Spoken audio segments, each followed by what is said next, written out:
ನಮಸ್ಕಾರ ಗೆಳೆಯರೆ. ನಮ್ಮ ಸಮಾಜದಲ್ಲಿ ಒಂದು ಮಾತಿದೆ, ಗಂಡಸರು ಅಳಬಾರ್ದು, ಗಂಡಸರು ಸದಾ ಸ್ಟ್ರಾಂಗ್ ಆಗಿರಬೇಕು ಅಂತ. ಆದ್ರೆ ಗಂಡಸರಿಗೂ ಮನಸ್ಸಿದೆ, ಅವರಿಗೂ ನೋವು, ಬೇಸರ, ಒಂಟಿತನ ಎಲ್ಲವೂ ಕಾಡುತ್ತೆ. ಆಗಿದ್ದರೂ ಸಹ ಬಹುತೇಕ ಪುರುಷರು ತಮ್ಮ ಮನಸ್ಸಿನ ಭಾವನೆಗಳನ್ನ ಯಾರೊಂದಿಗೂ ಅಷ್ಟು ಸುಲಭವಾಗಿ ಹಂಚಿಕೊಳ್ಳೋದಿಲ್ಲ. ಎಲ್ಲವನ್ನೂ ತಮಗೆ ತಾವೇ ನುಂಗಿಕೊಂಡು ಬಿಡ್ತಾರೆ. ಇದಕ್ಕೆ ಕಾರಣ ಏನ್ ಗೊತ್ತಾ? ಗಂಡಸರು ತಮ್ಮ ಫೀಲಿಂಗ್ಸ್ ಶೇರ್ ಮಾಡಿಕೊಳ್ಳದಿರಲು ಇರುವ ಆ ಪ್ರಮುಖ 5-6 ಕಾರಣಗಳೇನು ಎಂಬುದನ್ನ ಇವತ್ತಿನ ವಿಡಿಯೋದಲ್ಲಿ ಡೀಟೇಲ್ ಆಗಿ ನೋಡೋಣ. ಮೊದಲನೆಯದಾಗಿ ಸಮಾಜದ ಪದ್ಧತಿ ಮತ್ತು ಅವರು ಬೆಳೆದ ವಾತಾವರಣ. ಬಾಲ್ಯದಿಂದಲೇ ಗಂಡು ಮಕ್ಕಳಿಗೆ ನೀನು ಗಂಡಸು, ಧೈರ್ಯವಾಗಿರಬೇಕು, ಅಳಬಾರ್ದು ಅಂತಲೇ ಹೇಳುತ್ತಲೇ ಬೆಳೆಸ್ತಾರೆ. ಒಂದು ಹೆಣ್ಣು ಮಗು ಅತ್ತರೆ ಸಮಾಧಾನ ಮಾಡುವ ಜನ, ಅದೇ ಒಂದು ಗಂಡು ಮಗು ಅತ್ತರೆ ನೀನ್ ಗಂಡಸಲ್ವಾ ಮತ್ತೆ ಅಳ್ತಿಯಲ್ಲ ಎಂದು ರೇಗಿಸುತ್ತಾರೆ.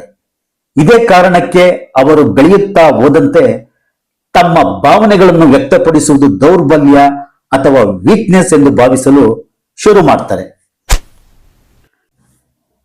ಎರಡನೆಯ ಕಾರಣ ಜಡ್ಜ್ಮೆಂಟ್ನ ಭಯ.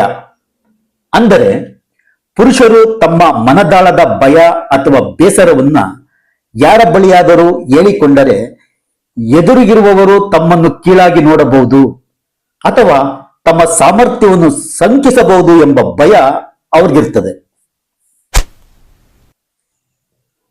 ಫ್ರೆಂಡ್ಸ್ ಅಥವಾ ಫ್ಯಾಮಿಲಿ ಮೆಂಬರ್ಸ್ ತಮ್ಮನ್ನು ಇವನೇನು ಇಷ್ಟು ವೀಕ್ ಇದ್ದಾನೆ ಎಂದು ಜಡ್ಜ್ ಮಾಡಬಾರದು ಎಂಬ ಕಾರಣಕ್ಕೆ ಅವರು ಮೌನಕ್ಕೆ ಶರಣಾಗ್ಬಿಡ್ತಾರೆ. ಮೂರನೆಯದಾಗಿ ಜವಾಬ್ದಾರಿಯ ಹೊರೆ. ಸಮಾಜದಲ್ಲಿ ಗಂಡಸರನ್ನು ಕುಟುಂಬದ ಆಧಾರ ಸ್ತಂಭ ಎಂದು ನೋಡಲಾಗುತ್ತದೆ.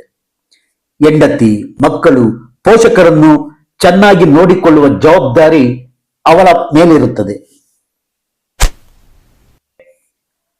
ತಾನೇ ಧೃತಿಗೆಟ್ಟರೆ ಇಡೀ ಕುಟುಂಬ ಧೃತಿಗೆಡುತ್ತದೆ ಎಂಬ ಯೋಚನೆ ಅವರಲ್ಲಿರುತ್ತದೆ. ಹಾಗಾಗಿ ತನ್ನ ಒಳಗಿನ ನೋವನ್ನು ಯಾರಿಗೂ ತೋರಿಸದೆ ನಾನು ಚೆನ್ನಾಗಿದ್ದೇನೆ, ಎಲ್ಲವನ್ನು ನಿಭಾಯಿಸಬಲ್ಲೆ ಎಂಬ ಒಂದು ಗಟ್ಟಿಯಾದ ಮುಖವಾಡವನ್ನು ಸದಾ ಧರಿಸುತ್ತಾರೆ. ನಾಲ್ಕನೆಯ ಕಾರಣ ಎಮೋಷನಲ್ ಕಮ್ಯುನಿಕೇಶನ್ ಕೊರತೆ. ಹೆಣ್ಣು ಮಕ್ಕಳು ತಮ್ಮ ಭಾವನೆಗಳನ್ನು ಮಾತುಗಳ ಮೂಲಕ ತುಂಬಾ ಚೆನ್ನಾಗಿ ಮತ್ತು ವಿವರವಾಗಿ ವ್ಯಕ್ತಪಡಿಸ್ತಾರೆ. ಆದರೆ ಪುರುಷರಿಗೆ ತಮ್ಮ ಮನಸ್ಸಿನಲ್ಲಿ ಆಗುತ್ತಿರುವ ಗೊಂದಲ ಅಥವಾ ನೋವನ್ನು ಪದಗಳಲ್ಲಿ ಹೇಗೆ ಹೇಳಬೇಕು ಎಂದು ತಿಳಿಯುವುದಿಲ್ಲ. ನನಗೆ ಬೇಸರವಾಗುತ್ತಿದೆ ಎಂದು ಹೇಳುವುದಕ್ಕಿಂತ ಆ ವಿಷಯವನ್ನು ಹಾಗೆ ಮನಸ್ಸಿನಲ್ಲಿ ಇಟ್ಟುಕೊಂಡು ಸೈಲೆಂಟ್ ಆಗ್ಬಿಡ್ತಾರೆ. ಐದನೆಯದಾಗಿ ಗಂಡಸರ ಪ್ರಾಬ್ಲಮ್ ಸಾಲ್ವಿಂಗ್ ಮೈಂಡ್ಸೆಟ್.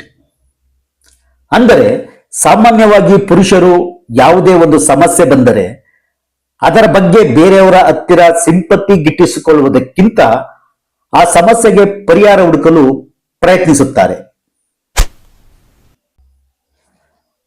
ಭಾವನೆಗಳನ್ನು ಶೇರ್ ಮಾಡಿಕೊಳ್ಳುವುದರಿಂದ ಸಮಸ್ಯೆ ಬಗೆಹರಿಯುವುದಿಲ್ಲ, ಬದಲಿಗೆ ನಾವೇ ಯೋಚಿಸಿ ದಾರಿ ಹುಡುಕಬೇಕು ಎಂಬ ಪ್ರಾಯೋಗಿಕ ಆಲೋಚನೆ ಅವರಲ್ಲಿ ಹೆಚ್ಚಾಗಿರುತ್ತದೆ.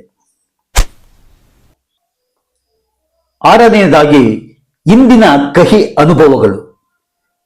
ಕೆಲವೊಮ್ಮೆ ಗಂಡಸರು ಧೈರ್ಯ ಮಾಡಿ ತಮ್ಮ ಫೀಲಿಂಗ್ಸ್ ಅಥವಾ ಸೀಕ್ರೆಟ್ಸ್ ಗಳನ್ನು ಯಾರೋ ನಂಬಿಕಸ್ಥರ ಬಳಿ ಹಂಚಿಕೊಂಡಿರುತ್ತಾರೆ ಅಂತ ಇಟ್ಕೊಳ್ಳಿ. ಆದರೆ ಮುಂದೊಂದು ದಿನ ಅದೇ ವಿಷಯವನ್ನು ಇಟ್ಟುಕೊಂಡು ಯಾರಾದರೂ ಅವರಿಗೆ ಚುಚ್ಚಿ ಮಾತನಾಡಿದಾಗ ಅಥವಾ ಆ ನಂಬಿಕೆಗೆ ದ್ರೋಹವಾದಾಗ ಅವರು ಸಂಪೂರ್ಣ ಅಂತರ್ಮುಖಿಯಾಗಿ ಬಿಡ್ತಾರೆ. ನನ್ನ ಫೀಲಿಂಗ್ಸ್ ಹೇಳಿಕೊಂಡರೆ ನನಗೆ ನೋವೇ ಜಾಸ್ತಿ ಎಂದು ನಿರ್ಧರಿಸಿ ತಮ್ಮ ಸುತ್ತ ಒಂದು ಭದ್ರವಾದ ಕೋಟೆಯನ್ನ ಕಟ್ಕೊಂಡ್ಬಿಡ್ತಾರೆ. ಗೆಳೆಯರೇ, ಗಂಡಸರು ಹೊರಗಡೆ ಎಷ್ಟೇ ಗಟ್ಟಿಯಾಗಿ ಕಂಡರೂ ಒಳಗಡೆ ಅವರಿಗೂ ಪ್ರೀತಿ, ಕಾಳಜಿ ಮತ್ತು ಅವರ ಕಷ್ಟವನ್ನು ಆಲಿಸುವ ಒಂದು ಮನಸ್ಸಿನ ಅಗತ್ಯವಿರುತ್ತದೆ.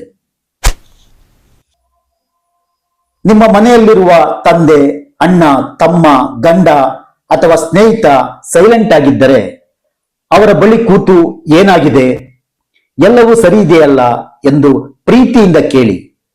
ಅವರು ತಕ್ಷಣ ಹೇಳದೇ ಇದ್ದರೂ ನಿಮ್ಮ ಆ ಒಂದು ಮಾತು ಅವರಿಗೆ ನೆಮ್ಮದಿ ನೀಡುತ್ತದೆ. ಈ ವಿಡಿಯೋ ನಿಮಗೆ ಇಷ್ಟವಾಗಿದ್ದರೆ ದಯವಿಟ್ಟು ಲೈಕ್ ಮಾಡಿ, ನಿಮ್ಮ ಗೆಳೆಯರೊಂದಿಗೆ ಶೇರ್ ಮಾಡಿ ಹಾಗೂ ನಮ್ಮ ಚಾನೆಲ್ಗೆ ಸಬ್ಸ್ಕ್ರೈಬ್ ಆಗೋದನ್ನ ಮಾತ್ರ ಮರಿಬೇಡಿ. ಮುಂದಿನ ವಿಡಿಯೋದಲ್ಲಿ ಸಿಗೋಣ. ಧನ್ಯವಾದಗಳು.